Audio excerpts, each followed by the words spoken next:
What's up? This big band of cheap shit talking. You know what it is, man. I'm coming before you to talk about that Gucci Man, the Pooh Shiesty drama, you know.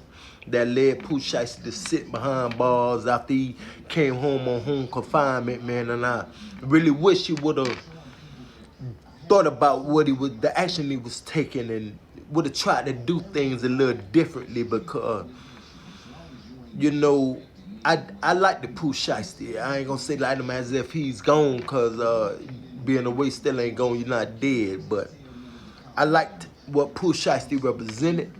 That hardcore gangster music.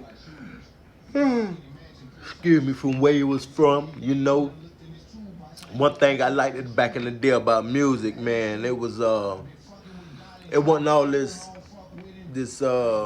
media out. So if you was from Charleston, Carolina, you from Tennessee, or you was from Georgia, you from Florida, you was from New York, you was from Cali, you knew it. You was from Virginia, you knew it. Because it was a distinct personality about the way you gave your opinion of the streets and your opinion of music and the way you brought it to us. You sound like a person from Virginia. You sound like a person from Cali. They had their own distinct personality. Florida, you know, a Florida boy, cause we got the way we talk, you know what I'm saying? And Tennessee boy, they had the way they talk. Georgia got the way they talk. And you could see that in the way they bring music. You used to like it, cause you like, I could go to their city and state without really going to their city and state through the music. So I took to Pooh Shiesty for that, you know, and I like the way he did business. And I like the way Gucci did business too back in the day. I was a Jeezy fan, I'm not gonna lie about that. I was a big Jeezy fan. Back then, man, '05, them, man, okay. But what I will say to you, excuse me, what I will say to you is that it's a way to go about everything. It's a certain type of way to do everything, you know. And when I was Pooh Shiesty, if I was Pooh Shiesty and then Pooh Shiesty body and then his position, I would have been in jail, okay. I would have took that time I was in prison for the crime he did and got convicted for in Miami or whatever. I'd have took that time and I would have been in there getting the best jailhouse lawyers going. I'd have been, y'all, look at my contract, man. See how I could get out of this contract. Because one thing we do know, right? Pooh Shiesty was a vessel of money on for Gucci. We all know that. It's all about money, man. If you can't you can't make me no money. I don't want you. I'm being for real. So Pooh Shiesty could bring money to Gucci, you know, and Gucci saw that. Gucci respected the fact that he was a hustler. He respected the fact that he knew how to spit eloquently on them words, on them beats. But what Pooh Shiesty didn't understand was the level of love Gucci had for him because of the music. It wasn't no regular love. If he ain't had nothing going on, Gucci wouldn't love him. We know that. But what I'm saying is, I got this man here do anything for me. It's already set in stone. Man, buying you things and treating you well. He'll do this for me, right? You ain't have enough finesse, Pooh Shiesty. You ain't have enough finesse. You ain't had enough up here in the mental. You ain't had nobody around you that could say, you know what, man? Look here, this how we gonna get him. We gonna play all up on you. Say you king slime me, you slime me and out. That's one thing I don't understand about today's society and these youth, man. They come to talk about hollering how they sliming this and sliming that. Man, sliming got something to do with finesse a little bit, if you ask me. I'm just the old school street nigga. I was in the street back then. I'm not in the street now at all.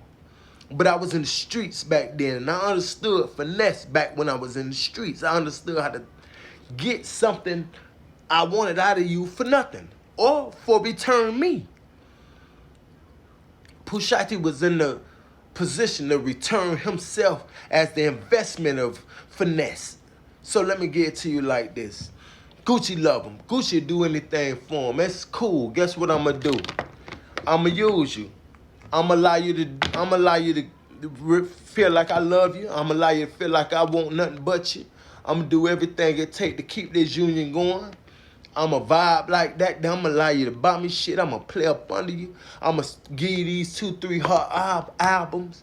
And I'ma get out your face. I'ma play you so well that when I get out your face, it gonna feel like a girlfriend breaking up with you.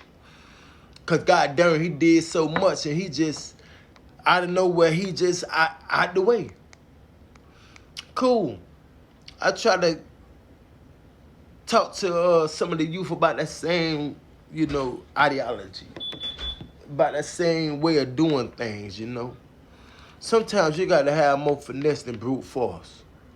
If you got no finesse, it's not gonna carry you nowhere.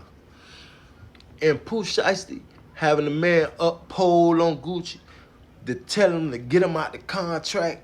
Guess what that did? That didn't get you out the contract. Even if you were successful and went through with it, the contract null and void. You still was on camera perpetrating a crime to get took off your label. That you should have been trying to figure out what Gucci had going on. Yo, Gucci, what's going on? I owe you what, 3-4 more albums. So look here. In this 12-month period, I'm gonna give you 3 albums.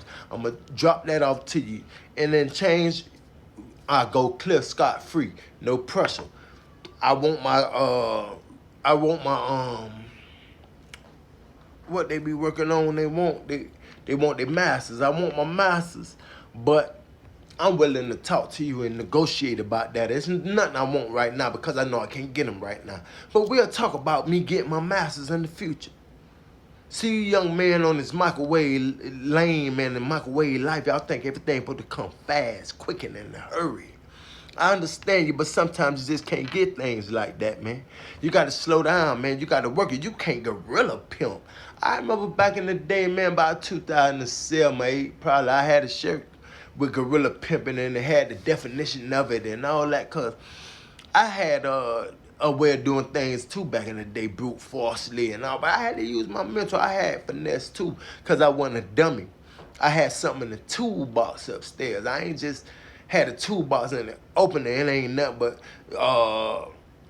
spiders and spider webs and car webs and that. No, I had a little something in the toolbox. So I know how to do this, that. I know how to do that, this. I know how to get what I wanted. Only thing what was wrong with Pooh Shiesty, he didn't know how to get what he wanted.